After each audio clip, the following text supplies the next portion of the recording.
साल 2024 आ चुका है, यानी नया नया साल हमारे सामने खड़ा है और ये नया साल हमारे लिए एक बेहतरीन सौगात लेकर आया है। जी हां, हम सब ये चीज जानते हैं कि नया साल लेकर आता है एक नया अपॉर्चुनिटी और हम यही सोचते हैं कि ये जो नया साल जो आया है हमारे लिए हमारे लाइफ में भी अच्छा हो, बेटर हो और भी ज्यादा हम अच्छे से परफॉर्म कर सके। लेकिन हम बात कर रहे हैं स्टूडेंट्स की, तो स्टूडेंट्स लोग आपके लिए सबसे ज्यादा इंपॉर्टेंट क्या है इस वक्त आपकी लाइफ में, जो कि है आप लोग के एग्जाम्स, स्टडी और आप लोग का आने वाला करियर। ये आपके लिए सबसे इंपॉर्टेंट होता है। तो इस वक्त जो मैं बच्चों की बात करने जा रहा हूं वो है हमारे 10वीं के प्यारे बच्चे। बहुत सारे बच्चों का हाल ही में मुझे कमेंट आया कि सर अभी बहुत कम समय बचा है, मतलब गिन के अगर हम देखेंगे तो सिर्फ 2 महीने बचे हैं और ये 2 महीने में एक ऐसा प्लानिंग वीडियो हमको दे दो जिसको देख के यार मजा आ जाए और साथ में हम इस रेस में लग जाए कि कितना बेहतरीन तरीके से हम पढ़ के हमारे आने वाले बोर्ड एग्जाम्स को अंजाम दे सके। तो चलिए इस नए वर्ष को और ज्यादा बेहतर बनाएंगे। नमस्कार दोस्तों, मैं हूं राहुल जायसवाल एंड स्वागत है आप सभी का एक बार फिर हमारे इस बेहतरीन से यूट्यूब चैनल में जिसका नाम है JR ट्यूटोरियल्स। तो सबसे पहली बात देखो, इसके थोड़े दिन पहले लगभग 15 दिन या 20 दिन पहले मैंने एक स्ट्रैटेजी वीडियो बनाया था, डिटेल स्ट्रैटेजी वीडियो, जिसमें 10th स्टैंडर्ड को मैंने आपको हर एक चीज बताई थी कि आपको कैसे कैसे करना है। अगर आपने वो वीडियो अभी तक नहीं देखा है, फिर उसके बाद टाइम टेबल का एक वीडियो बनाया था और उसके बाद एक प्लानिंग का वीडियो बनाया था। ये 3 वीडियो ऑलरेडी मैं दे चुका हूं, विद इन 20-25 डेज के अंदर मैंने कई सारे वीडियो आपको दे दिए।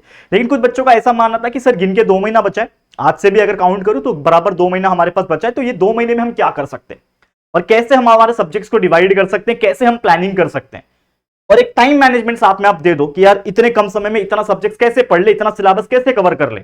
ऑल्दो मैंने एक कंप्लीट डिटेल वीडियो बनाया हुआ है कि कम समय में कैसे सिलेबस कंप्लीट कर सकते हो, जस्ट 10 दिन पहले अपलोड किया था, आप इसी चैनल पे जाके देख सकते हो। लेकिन इस वीडियो में भी कई सारे पैरामीटर्स के बारे में हम बात करने वाले हैं और उम्मीद करता हूं काफी सारे स्टूडेंट्स के अंदर जो डर एक डेवलप हो जाता है, क्योंकि ऑब्वियसली हम स्टूडेंट है और हमारे अंदर एक डर डेवलप हो जाता है कि यार गिन के 60 दिन बाकी है यार, ठीक है कैसे करेंगे, हो पाएगा क्या मेरे से, 90% निकाल पाऊंगा क्या पता यार फेल हो गया तो क्या करूंगा, कैसे जवाब दूंगा। ये सभी सवाल आपके मन में चलते होते हैं, लेकिन कोई चिंता की बात नहीं है, बहुत बड़ा चीज नहीं आपके लाइफ का एक छोटा सा हिस्सा है 10वीं का बोर्ड, जिसको आप आराम से आप पार कर सकोगे। लेकिन उसके लिए थोड़ा सा प्लानिंग की जरूरत है। क्या है वो प्लानिंग, सभी चीज बताऊंगा एक एक करके। हो सकता है ये वीडियो थोड़ा बड़ा हो जाए, तो पहले से ही बोल रहा हूं कि ये वीडियो को थोड़ा आप स्पीड बढ़ा के आप देख सकते हो, 1.25 या फिर 1.5 की स्पीड से आप देख सकते हो। चलिए थोड़ा फास्ट जाऊंगा।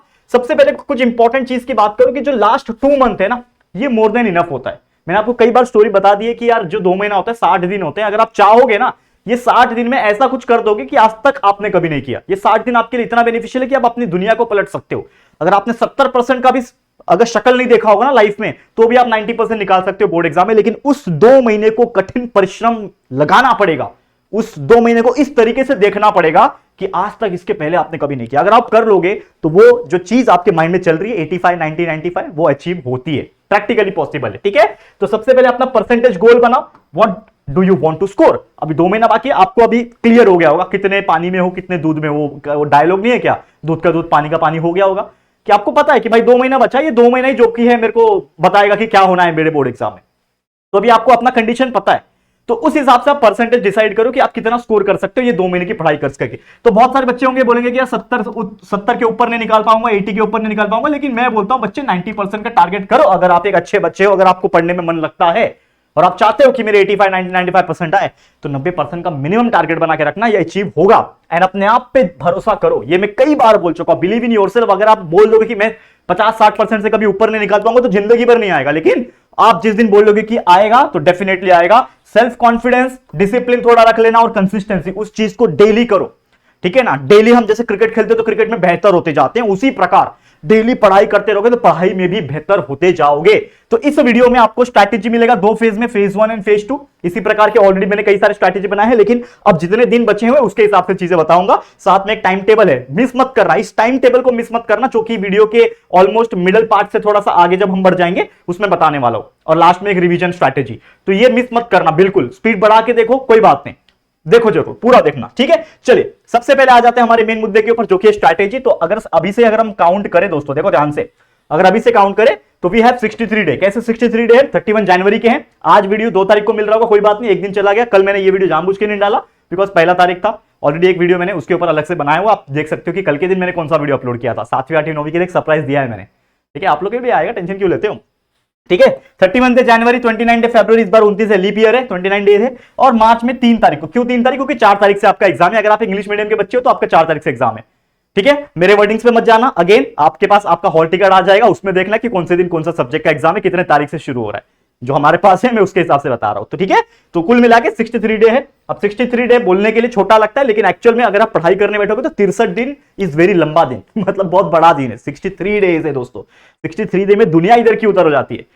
एक इंसान गरीब से अमीर बन सकता है, अमीर से गरीब बन सकता है, करेक्ट है। बहुत सारी चेंजेस आ जाती है ना 63 में। स्टॉक मार्केट इधर का उधर हो सकता है। तो आपकी पढ़ाई क्या चीज है, पढ़ाई भी अगर शिद्दत से मन लगा करोगे तो होगा। अब ये चीज मैं क्यों बता रहा हूं, क्योंकि आपको उसके हिसाब से चीजें बताने वाला हूं। तो आपके पास T-63 डे है, काउंटडाउन शुरू हो गया है। 63, 62 एक एक करके कम होते जाएगा। अभी एक एक दिन कम होते जा रहा है, इसका मतलब आपके लिए टाइम बहुत ज्यादा क्रूशियल है। और ये टाइम को आपको बिल्कुल वेस्ट नहीं करना, क्योंकि एक एक दिन, अब एक बोलते हैं ना एक बूंद से सागर भरता है, उसी प्रकार ये एक एक दिन जो है आपके लिए इतना इंपॉर्टेंट है कि अगर आपने एक दिन इसमें से वेस्ट कर दिया, यूटिलाइज नहीं किया अपने स्टडी में, तो ये टाइम टाइमर का काम कर रहा है और ये धीरे धीरे करके खत्म हो जाएगा और आपको पता भी नहीं चलेगा। ठीक है, अब यहां पे मैं आपको बताना चाहूंगा कि ये जो चीजें हैं, इसके पहले कि मैं फेज 1 शुरुआत करूं, क्योंकि हमने 2 फेज में डिवाइड किया है हमारे स्ट्रैटेजी को। ठीक है, फेज 1 में हार्डकोर लर्निंग है, फेज 2 में रिवीजन कैसे करना है वो बताऊंगा। लेकिन शुरुआत करने से पहले आपको बताना चाहूंगा कि जनवरी मिडल या फिर उससे थोड़ा सा और आगे हो सकता है आपके लिए 30 डेज का, 30-35 डेज जो भी होगा, लाइव रिवीजन कराऊंगा, जो कि हमारा उड़ान बैच होता है, जैसे कि आप जानते हैं। तो बच्चे लोग का जो कमेंट आ रहा था इस वीडियो में वो भी क्लियर हो जाएगा कि उड़ान बैच कब से आ रहा है, सेकंड वर्जन। ऑलरेडी एक उड़ान बैच पढ़ा चुका हूं 2023 वाले बैच को, अब आपका 2023-24 वाला बैच है। तो आपके लिए उड़ान बैच आएगा जनवरी मिडल के बाद। पहले 12th का लॉन्च होगा, उसके बाद आपका लॉन्च हो जाएगा। तो टेंशन मत लेना, लाइव रिवीजन हमारे साथ आप करोगे, हर सब्जेक्ट आएंगे, पूरी कोशिश करूंगा हर सब्जेक्ट लाने की। लेकिन आपके लिए साइंस 1, साइंस 2, मैथ्स 1, मैथ्स 2 तो गारंटी है, वो तो आएंगे ही आएंगे। ठीक है, अब चलते हैं फेज 1 पे। तो पहला फेज क्या है, फेज 1 में होता है ओनली स्टडी, सिर्फ और सिर्फ पढ़ाई करवाई जाएगी इसमें। अब करवाई जाएगी मतलब क्या है, हमने ऑलरेडी आपके लिए सब चीज पढ़ा रखा है, लेक्चर बाय लेक्चर वीडियोस, पूरा साइंस, पूरा math, SST, history, geography, Hindi grammar, English grammar, Marathi, कैसे पढ़ना है, क्या पढ़ना है, सब चीज हमारे चैनल पे अवेलेबल है। बस आपको सर्च करने आना चाहिए, या तो प्लेलिस्ट में चले जाओ, आपको मिल जाएंगे वीडियो। अब इसमें आपको अपने एंड से पूरा स्टडी करना है। मेन फोकस क्या होगा आपका कि इस दौरान जो फेज 1 है आपका, इसमें आपको इतना बेहतरीन तरीके से पढ़ लेना है कि पूरा एंटायर सिलेबस पढ़ के कंप्लीट कर दो। नहीं 100% होगा, लेकिन 80 to 90 सिलेबस परसेंट पढ़ लोगे तो आपके चांसेस बढ़ जाएंगे कि आपके एग्जाम में 80 to 90% भी आए। क्या करना है देखो, अब आपके पास जनवरी में 31 दिन है, इसी 31 दिन को पकड़ो। ठीक है, 30 दिन पकड़ो, 31 दिन पकड़ो, ये थोड़ा 1-2 दिन ऊपर नीचे पकड़ के चलो। जो भी आपके पास ये 31 डेज है जनवरी खत्म होते होते तक, इस जनवरी में पूरा पढ़ लो। 31 दिन ऐसा पढ़ लो कि आपका पूरा science 1, science 2, maths 1, maths 2, history, geography, political science, जो भी आपके मेन सब्जेक्ट्स है, लैंग्वेज को छोड़ के, ये आपका पूरा पढ़ के हो जाए। जितने जितने चैप्टर्स है उसके कंटेंट आपको पता हो, क्या है, कैसे आते हैं, कैसे टॉपिक्स है, सब कुछ आपको पता है, with proper concept plus study. एक होता है कंसेप्ट समझना, जो वीडियोस देख के आप समझते हो, लेकिन कंसेप्ट के साथ आपको उसको याद भी होना चाहिए। अगर आपको मैं पूछ दूं कि बताओ यार न्यूटन का 3 लॉ क्या है, आपको तुरंत आना चाहिए। आपको मैं पूछ दूं universal law of gravitation constant, ये बताओ, ये रिलेशन बिटवीन द, ये जो चीजें है वो बताओ। मतलब ये आपके मन में होना चाहिए और आप डिलीवर कर पाओ, लिख पाओ उसको। आंसर तो लिखना है ना एग्जाम में, तो उस चीज का आपको बाय हार्ट करके लेना पड़ेगा। अब ये जो 10 सब्जेक्ट है हमारे पास कौन कौन से हैं देखो आप, science 1, science 2, maths 1, maths 2, history, geography, political science, English, Hindi, Marathi, मतलब कुल मिला के 10 सब्जेक्ट है हमारे पास। अब 10 सब्जेक्ट में 31 डेज है, मतलब इन शॉर्ट हमारे पास सिर्फ 3 दिन मिलते हैं एक सब्जेक्ट को पढ़ने के लिए। मतलब ये पूरा जनवरी अगर आप पढ़ना चाहते हो एकदम नए तरीके से, जो पढ़ चुके हो वो तो पढ़ ही लियो, लेकिन अब नए तरीके से जो भी पढ़ना चाहते हो, जिस दिन ये आपको स्ट्रैटेजी मिल रहा होगा, मतलब एक सब्जेक्ट को पढ़ने के लिए आपके पास मात्र 3 दिन है। 3 दिन तो ऐसे बीतते हैं यार, 3 दिन तो हम सोते सोते बिताते थे, करेक्ट है। रिग्रेट हो रहा है, जो बच्चे ने अब तक कुछ भी पढ़ाई नहीं की होगी या फिर थोड़ी बहुत पढ़ाई की होगी ना, उसको रिग्रेट हो रहा होगा ये वीडियो देख के कि यार ऐसा दिन भी देखना पड़ रहा है कि सिर्फ 3 दिन मिल रहे हैं एक सब्जेक्ट को पढ़ने के लिए। कितना बेकार चीज है। काश पहले मई जून से पढ़ाई चालू कर दिया होता, जुलाई से पढ़ाई चालू कर दिया होता, तो आज ये दिन देखना ना पड़ता। हमारे लिए 3 दिन बहुत होता, लेकिन आज ये 3 दिन बहुत कम लग रहा है। क्यों? क्योंकि हमने पहले से पढ़ाई नहीं किया। तो ये बच्चे गलती करते हैं। मैं कई बार आपको मतलब मई जून से आते आते कंटिन्यूअस आपके लिए वीडियोस बना रहा था कि यार करो करो करो, लेकिन अगर जिसने मिस कर दिया हो तो कोई बात नहीं, लेकिन जिसने हमारे वीडियो देखे होंगे, समझा होगा महत्व उसका, वो डेफिनेटली परफॉर्म कर रहा होगा। अब आपका जो भी सब्जेक्ट है उसके हिसाब से आपके दिन को वैरी करो। मैं ऐसा नहीं बोल रहा हूं हर सब्जेक्ट को 3 दिन दे दोगे। हिंदी और मराठी जैसे सब्जेक्ट को 3 दिन की जरूरत नहीं है। पॉलिटिकल साइंस जैसे सब्जेक्ट को 3 दिन की जरूरत नहीं है। जो बड़े सब्जेक्ट है जैसे हिस्ट्री पढ़ना है तो उसके लिए हो सकता है 3 का 4 दिन हो जाए। तो इस हिसाब से वैरी करना है अकॉर्डिंग टू द रिक्वायरमेंट्स। आपका क्या रिक्वायरमेंट्स है, आपका क्या टाइम टेबल है, उसके हिसाब से वैरी करना है। कुछ चीजें बताऊंगा, जैसे कि यहां पे आप देख पा रहे हो, ये आपका 10th बोर्ड का टाइम टेबल है। इंग्लिश मीडियम की बात कर रहा हूं, हिंदी मीडियम मराठी मीडियम का शायद 1 तारीख से शुरू हो रहा है, उसकी बात नहीं कर रहा हूं, लेकिन वो हमारे बच्चे हमारे चैनल से पढ़ते हैं, मुझे पता है। लेकिन हम बात कर रहे हैं इंग्लिश मीडियम की 4 तारीख से एग्जाम है, करेक्ट। ये टाइम टेबल मैं आपको अपने एंड से बता रहा हूं कि जो हमें इंफॉर्मेशन मिली है, जो हम बोर्ड की वेबसाइट से देखते हैं, ये वो टाइम टेबल है। लेकिन फिर भी मैं आपको ये चीज बोल रहा हूं कि आप इस टाइम टेबल को या फिर आप अपने जो हॉल टिकट पे लिखे हुए टाइम टेबल है उसके अकॉर्डिंगली पढ़ाई करोगे या फिर उसके अकॉर्डिंगली आपके सेंटर में पहुंचोगे। ये प्लीज मेरा हाथ जोड़ के रिक्वेस्ट है, ठीक है। देख लेना, नहीं तो पिछली बार क्या हुआ था ना, एक माइनर से चेंजेस हो गया था, ये मैंने नहीं बताया था, ये जो बोर्ड का जो आया था ऑफिशियल, तो उसमें क्या हो गया था ना कि बोर्ड ने कुछ होली का आसपास का टाइम आ गया था, तो उसमें बहुत कंफ्यूजन हो गया था। आप देखना पिछला साल का टाइम टेबल उठा के, तो उसमें ना बहुत सारे बच्चे ने पेपर देने नहीं पहुंचे, उनको लग रहा था कि 8 तारीख को पेपर है और पेपर एक्चुअल में 7 तारीख था, ऐसे कुछ तो था, मुझे डेट कंफर्म नहीं है, लेकिन वो 8 या 9 तारीख का आसपास का टाइम था होली वाला, आई एम नॉट 100% श्योर, लेकिन वही था। तो बहुत सारे बच्चे का पेपर मिस हो गया, तो आपसे वो गलती ना हो इसके लिए मैं बोल रहा हूं, टाइम टेबल आपके हॉल टिकट में लिखा रहता है, जो आपको हॉल टिकट मिलेगा ना, एडमिट कार्ड बोलते हैं, उसमें लिखा रहेगा, उसके अकॉर्डिंगली पहुंचना। चलो वो बात की बात है। अब यहां पे देखो, अब यहां पे 4 तारीख से शुरू हो रहा है। अब आपको एक और चीज नोटिस करना है कि आपके पास हर सब्जेक्ट को पढ़ने के लिए 3 दिन है। अब ये 3 दिन को कैसे यूटिलाइज करना है, with the help of your gaps. Gaps is also important, ये देखना बहुत ज्यादा जरूरी है, बच्चे इसको देखते नहीं। गैप्स क्या होता है? गैप्स इज नथिंग बट ये एक ऐसा चीज है जो आपके हर एग्जाम के बीच में होते हैं, करेक्ट है, वो भी मैटर करता है ना यार, वो भी तो मैटर करेगा, सिंपल सी बात है यार, वो अगर वो नहीं कंसीडर करोगे तो कैसे चलेगा। तो सबसे पहले 4 से लेके आप देखोगे 7 मराठी और इंग्लिश पेपर के दिन, 4 से लेके 7 मतलब 2 दिन का गैप है। 2 दिन क्यों पकड़ू मैं, 4 भी तो है, 4 5 6 3 दिन का गैप है, ठीक है, क्योंकि 4 दिन जो 4 तारीख है वो भी तो एग्जाम दे के आओगे तो 2 बजे तक आ जाओगे ना घर पे, 3 बजे तक आ जाओगे, तो वो दिन क्यों वेस्ट करना, उसको पकड़ूंगा ना तो 4 तारीख 5 तारीख 6 तारीख 3 दिन आपके पास टाइम है, किसको पढ़ने के लिए, इंग्लिश पढ़ने के लिए, ठीक है। 7 से लेके 9, तो 7 और 8 ये 2 दिन है आपके पास। यहां पे कितने दिन है आपके पास, 2 दिन है, ठीक है। फिर 9 से लेके 13, ठीक है ना, 9 से लेके 13, तो 9 10 11 12, मैथ्स 1 के लिए कितने दिन मिल रहे हैं यहाँ पे, 4 दिन का गैप मिल रहा है आपको, अगर मैं वो दिन को भी काउंट करूं, मतलब 9 वाले दिन को भी काउंट करूं। उसके बाद देखो 13 के बाद 15, 13 और 14 2 दिन मिल रहा है ज्योमेट्री के लिए, ठीक है, 2 दिन मिल रहा है। उसके बाद देखो 15 16 17 3 दिन मिल रहा है साइंस 1 के लिए, ठीक है। देखो ध्यान से इस चीज को समझो, जो ये चीज समझ लेगा वो बना लेगा अपना टाइम टेबल, ठीक है। 18 के बाद 20 मतलब 2 दिन अगेन मिल रहा है यहां पे, ठीक है। 20 और 21 2 दिन मिल रहा है यहां पे हिस्ट्री और पॉलिटिकल साइंस के लिए। 22 23 24 25 22 23 24 25 22 23 24 25 भाई साहब मजे हो गए आपके, 4 दिन ज्योग्राफी के लिए मिल रहा है, बोलो मतलब अगर आप 22 को भी पकड़ोगे तो 22 का दिन आधा, मतलब एक दिन पकड़ रहा हूं मैं, 22 23 24 और 25 मतलब 4 दिन। ये तो मैंने भी नोटिस नहीं किया इस चीज को, 4 दिन आपको ज्योग्राफी में मिल रहे हैं, और क्या चाहिए। अब मैं आपको एक चीज बता रहा हूं, समझो इसको, जी ध्यान से सुनना देखो गला दुख गया बोलते बोलते, कंटिन्यूस बोल रहा हूं, सुनो ध्यान से। अब मैं आपको क्या बता रहा हूं, सुनो। आपको पता है कि मेरे पास हर सब्जेक्ट को पढ़ने के लिए 3 दिन है, क्योंकि जनवरी तक पूरा सिलेबस पढ़ना है। लेकिन आपको एक और चीज माइंड में है क्या, कि आपके पास फरवरी का भी महीना है जो कि आप रिवीजन के लिए दोगे, लेकिन आप रिवीजन के साथ साथ कुछ याद नहीं करोगे, वो भी याद करोगे। रिवीजन के दौरान आप चीजें याद भी तो करोगे ना, रिवीजन तो कर ही रहे हो, जो चीज एग्जिस्टिंग आपने पढ़ लिया है, जो हमारे साथ हम लाइव रिवीजन भी कराएंगे, आप खुद भी रिवीजन करोगे, तो उस दौरान क्या कुछ पढ़ोगे, नहीं पढ़ोगे भी ना, तो मतलब आपके पास एक्स्ट्रा टाइम भी है, प्लस आपके पास ये वाला एक्स्ट्रा टाइम भी है, तो उसके हिसाब से आप डिसाइड करना कि आप क्या करना चाहोगे। तो एक मैं एक चीज अगर बताने की कोशिश करूं, जो कि हमारा अगला स्लाइड पे हम दिखाते हैं आपको। हाँ, अब यहां पे आप देखो, तो हमारे पास ये जो चीज दिख रहा है जो कि है 31 डेज का, हम लोग स्ट्रक्चरिंग कैसे करेंगे। अब स्ट्रक्चरिंग मतलब हर सब्जेक्ट को 3 दिन मिल रहा है, तो उसके हिसाब से मैं स्ट्रक्चरिंग करता हूं, थोड़ा ध्यान देना। 3 दिन के हिसाब से, तो मुझे पता है साइंस 1 जैसा सब्जेक्ट बड़ा सब्जेक्ट है, तो अब आपके पास जो जनवरी का पूरा 31 दिन है, या भी गैप्स को छोड़ो थोड़ी देर के लिए, जनवरी का पूरा 31 दिन है, इसमें से अगर मैं 4 दिन साइंस 1 को दे दूं, 4 दिन साइंस 2 को दे दूं, 8 दिन हो गया। मैथ्स 1 के लिए, मैथ्स 2 के लिए 3 दिन दे दिया, कितना हो गया, 4 4 8 11 और ये 14 दिन हो गया। हिस्ट्री के लिए अगेन मेरे को टाइम ज्यादा लगेगा, तो मैं 4 दिन लूंगा, ज्योग्राफी के लिए 3 दिन इज इनफ। और 3 दिन इनफ इसलिए भी क्योंकि ज्योग्राफी के लिए ऑलरेडी मेरे पास 4 दिन का गैप है, मतलब जो चीज के पास मेरे पास एक्स्ट्रा गैप है, क्योंकि आप इसको कंसीडर तो करोगे ना यार, ये देखो बच्चे पता नहीं होता उनको, वो प्लानिंग नहीं कर पाते, ऑलरेडी आपको 4 दिन छुट्टी है।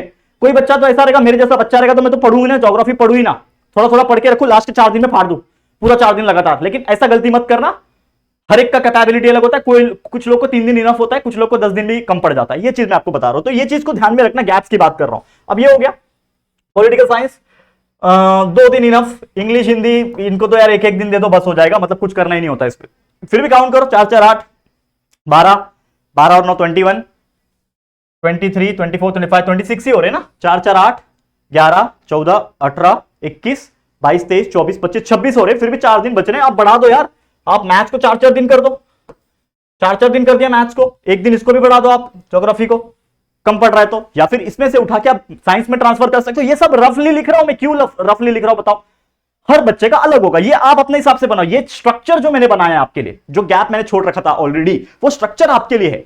और वो स्ट्रक्चर में फिलअप जो करोगे वो आप करोगे अपने हिसाब से। आप देखो भाई कि मेरे को कितना सब्जेक्ट में, कौन से सब्जेक्ट में कितना गैप मिल रहा है, कौन सा सब्जेक्ट मेरा ज्यादा पढ़ के हुआ है, उसके हिसाब से आप उस सब्जेक्ट में कम समय दो। जो पढ़ना बाकी है, जो ज्यादा पढ़ना बाकी है, उसमें ज्यादा टाइम दो। तो उसके हिसाब से आप अपना एक दिनचर्या बना लो। अब आपको दिनचर्या में क्या करना है, मतलब डेली बेसिस पे क्या करना है। अब डेली बेसिस में करने के लिए मैंने एक रूल बनाया जो कि हमारा 2 या फिर 3 डे रूल है, ठीक है। अब जैसे मैंने बोला पूरा जनवरी आप हार्डकोर लर्निंग करने वाले, और ये भी मैं मान के चल रहा हूं कि बच्चे का छुट्टी हो गया, स्कूल जाने की जरूरत नहीं, क्लास जाने की जरूरत नहीं है, मैं ऐसा मान के चल रहा हूं, क्योंकि पूरा दिन घर में बिताना है, आपको पढ़ाई करना है, सिर्फ 8-8 घंटा 9-9 घंटा पढ़ाई करना है एक दिन में, तब जाके 90 आएंगे ना। अगर आपने स्टार्टिंग से पढ़ नहीं रखा और सिर्फ 2 महीने में आप टॉप करना चाह रहे हो, 90-80% निकालना चाह रहे हो, तो आपको पूरा पूरा दिन पढ़ना पड़ेगा। कैसे पढ़ोगे बताता हूं, लेकिन उसके पहले अब देखो ये हमारे पास जनवरी और फरवरी का कैलेंडर है मान लो, ठीक है। अब यहां पे आपको लगातार पढ़ना है। जैसे मान लो कि आप 2 दिन ना लगातार पढ़ लो साइंस 1, ठीक है, क्योंकि आपने साइंस 1 में कितने दिन रखे, 4 दिन दे रखे थे, तो 2 दिन आप लगातार साइंस 1 पढ़ लिए। उसके बाद आप चेंज करके 2 दिन मैथ्स 1 पढ़ लो, ठीक है, 2 दिन मैथ्स 1 पढ़ लो। फिर 5 तारीख आ गया, उसके बाद आप 2 दिन क्या कर लोगे, आप ज्योग्राफी पढ़ लो, ठीक है, 2 दिन ज्योग्राफी पढ़ लिया। उसके बाद क्या करोगे, 2 दिन हिस्ट्री पढ़ लिया। आपके ऊपर है ये चीज, ठीक है ना। उसके बाद मान लो 2 दिन आपने मैथ्स 2 पढ़ लिया, ठीक है। तो इस तरीके से आपको पूरा आपका जनवरी, मैं फरवरी की बात ही नहीं कर रहा हूं, यहां पे तो लिख के रखा है बस, ये पूरा जनवरी आपको भर देना है। आपका एक कैलेंडर उठा लो, एक पूरा कैलेंडर को वेस्ट करना पड़ जाएगा, चलेगा। आपका एक पास कैलेंडर 50 रुपए का आता है, खरीद के ला दो। उस कैलेंडर में हर एक डेट के सामने आप सब्जेक्ट लिखोगे, इस दिन को मैं ऐसे पढ़ने वाला हूं। अब आपको पता चल गया किस दिन में क्या पढ़ने वाला हूं। मान लो 10 तारीख का है, आज कितनी तारीख है, 2 तारीख को आपको मिल रहा होगा ये वीडियो, तो 2 तारीख को अगर ये लेट मिल रहा हो कोई बात नहीं, 2 तारीख चला गया, 3 तारीख से आप शुरू करोगे। तो 3 तारीख को आपने लिख के रखा, अभी से कर लेना। ये वीडियो देखने के तुरंत बाद अपना ये कैलेंडर बनाओगे। अगर नहीं करोगे तो हो सकता है बहुत सारी चीजें पीछे छूट जाए, आपके पता नहीं चलेगा कब क्या पढ़ना है, प्लानिंग नहीं हो पाती है तो दिमाग काम भी नहीं करना। अगर हमको पता होता है कल क्या करना है तो हम पहले से उसको चीजें प्रिपेयर कर देंगे, ये बता रहा हूं मैं, ठीक है। देखो ऑलरेडी बहुत बड़ा वीडियो बन रहा है, फटाफट बोल के खत्म करना है यार मेरे को, ठीक है। अब यहां पे देखो एक चीज मैं क्या बता रहा हूं कि आप अपना 50 रुपए का कैलेंडर खरीदो, हॉल में या फिर जहां पे भी आप पढ़ते हो लगाओ और उसको देखो। इस तरीके से देख लेना यार कि आपको दूर से दिखाई दे, ठीक है, कि भाई 10 तारीख है, अच्छा साइंस पढ़ना है आज, और ये तो पता चल गया कि कौन से दिन कौन सा सब्जेक्ट पढ़ना है। अब कौन से दिन कौन सा सब्जेक्ट पढ़ने के बाद ये भी देखना है आपको कितना कितना टाइम पढ़ना है और कौन कौन से टाइम पे पढ़ना है। तो उसके लिए मैंने एक रफली टाइम टेबल बनाया है जो कि आपको देख सकते हो। जनरली हम कैटेगराइज करते हैं, 2 टाइप के पर्सन होते हैं, मेरे को ऐसा लगता है 2 टाइप के इंसान होते हैं, 2 टाइप के स्टूडेंट होते हैं। एक होता है मॉर्निंग पर्सन और एक होता है नाइट पर्सन। मॉर्निंग वाला पर्सन को ना सुबह उठ के पढ़ना पसंद है, ठीक है। मॉर्निंग वाला जो पर्सन होता है ना वो रात को 11 बजे से ज्यादा जग नहीं पाता, उसको 10-11 बजे नींद आने लगती है, वो सो जाता है, लेकिन वो सोता है तो सुबह उठ सकता है। तो एक कैटेगरी हमने रखा है जो मॉर्निंग में सुबह उठ के पढ़ सके, और एक बच्चा ऐसा होता है ना कि उसको मॉर्निंग में 5-6 बजे अगर उठने को बोल दो ना तो उसको दिल पे आ जाएगा, मौत आ जाएगी उसकी ठीक है, वो बोलेगा मेरे को यार उठना ही नहीं है, 5 बजे 6 बजे ठंडी है ऊपर से, नहीं उठना है मेरे को, ठीक है। तो उसके लिए हमने रखा है नाइट वाला वर्जन। तो दोनों वर्जन में से आप डिसाइड करो क्या है, मैं बता देता हूं। फिर भी सुबह 4 बजे उठ रहे हो, मॉर्निंग में उठ रहे हो 4 बजे उठ जाओ, 4 से 5 वैरी कर सकते हो आपके हिसाब से, ठीक है। लगातार 2-3 घंटा 4 घंटा पढ़ाई कर सकते हो, फ्रेश वगैरह सब इसमें हो जाना। थ्योरेटिकल टॉपिक पढ़ना, दिमाग फ्रेश होता है मॉर्निंग के टाइम सबसे ज्यादा, इसलिए जैसे सुबह उठोगे मॉर्निंग में सबसे ज्यादा फ्रेश होता है दिमाग, सबसे ज्यादा जो न्यूरॉन्स होते हैं एक्टिव होते हैं हमारे, ठीक है, और चीजें ज्यादा हम ग्रास्प कर पाते हैं, मेमोरी हमारी शार्प होती है उस टाइम पे। तो आप थ्योरेटिकल चीजें जैसे एसएसटी हो गया, साइंस के कुछ थ्योरेटिकल टॉपिक जो लेंथी होते हैं जिनको सिर्फ याद करना होता है, रट्टाफिकेशन जिसको हम लोग बोलते हैं ना, रट्टा वाला, तो वो चीजें होती है वो आप थ्योरेटिकल वाला सुबह सुबह लर्न कर सकते हो, ये बेटर होता है। इसके बाद आप 8 से 10 ब्रेक ले लो, 2 घंटे का ब्रेक इज इनफ। और ये ऐसा मान के चल रहा हो कि आप स्कूल कॉलेज नहीं जा रहे हो, ठीक है। 10 से 2 स्टडी करना है, इसमें आप वीडियो इंक्लूड कर सकते हो क्योंकि यार वीडियो भी तो देखोगे ना कंसेप्ट क्लियर करने के लिए, तो वीडियोस देख लो, या फिर लेक्चर अटेंड करना लेक्चर अटेंड कर लो, कोई प्रॉब्लम नहीं है, साथ साथ में स्टडी कर सकते हो। तो यहां पे आप देख सकते हो, यहां पे मान लो आपने 3 घंटा पढ़ाई किया, यहां पे आप 4 घंटा पढ़ाई कर रहे हो, फिर ब्रेक ले लिया, 4 से 6 वापस से स्टडी करना। अब ये स्टडी कैसा करना है, ये शाम का वाला 4 से 6 वाला जो है ना, इसमें आपको सिर्फ प्रीवियस ईयर क्वेश्चन पेपर निकाल के उसके क्वेश्चंस को अटेम्प्ट करना है।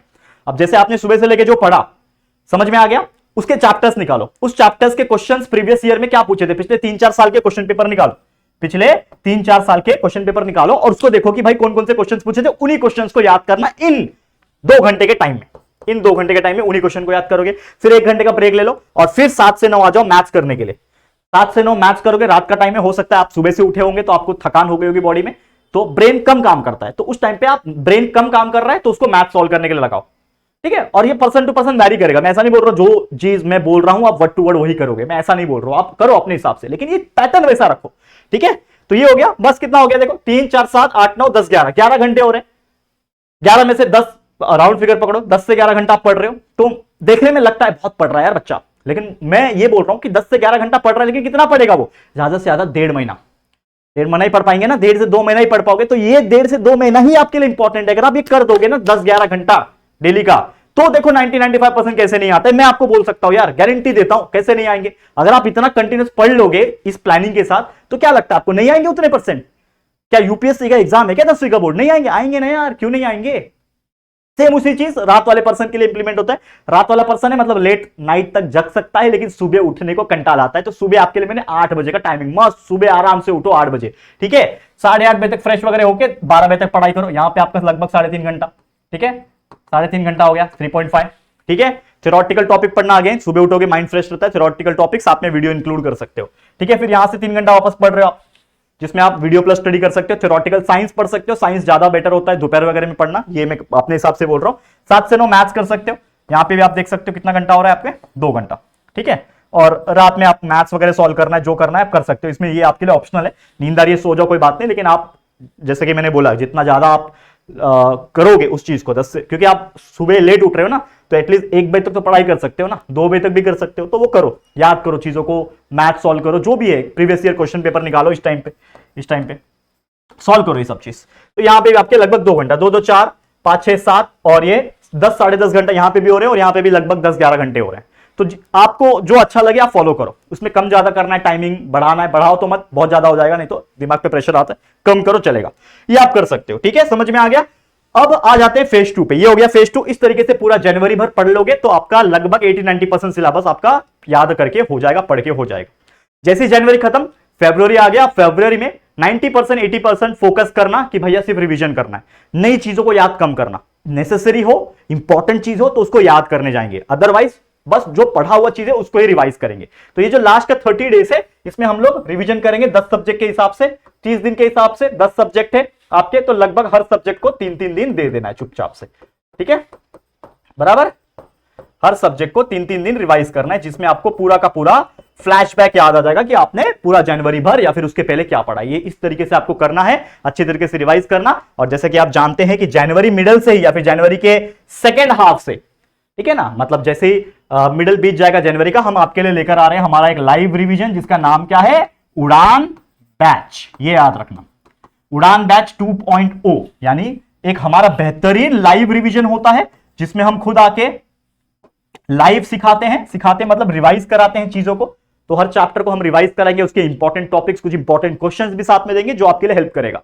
तो ये फरवरी का महीना आपके लिए बहुत मजेदार होगा। आप रिवाइज भी करोगे, हमारे साथ भी पढ़ाई करोगे और अपने एंड से भी पढ़ाई करोगे। तो इस तरीके से अगर पूरा मिला जुला के करते हैं तो ये लास्ट का 2 महीना आपके लिए इतना एफिशिएंट हो जाएगा कि आप बहुत अच्छा परफॉर्म करके बहुत अच्छा रिजल्ट लेकर आ सकते हो, और जो आपका सपना था 80-90% स्कोर करने का, वो डेफिनेटली अचीव कर सकते हो, ठीक है।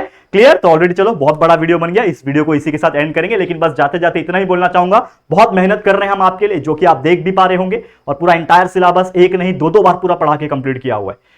तो बस इसी मेहनत के लिए दिल से इस वीडियो को, हमारे इस चैनल को सपोर्ट करना, इस वीडियो को लाइक करना, और जितना हो सके अपने सभी 10वीं के फ्रेंड्स, पूरे महाराष्ट्र में जितने भी होंगे ना, सबको फैला देना, सबको शेयर कर देना। और फर्स्ट टाइम चैनल पे आए तो चैनल को सब्सक्राइब करके बेल आइकन को प्रेस कर देना, ताकि वीडियोस की नोटिफिकेशन भी आपको मिलती रहेगी, ठीक है फ्रेंड्स। तो चलो जल्दी मिलेंगे फिर एक और न्यू वीडियो में, तब तक के लिए thank you and good bye.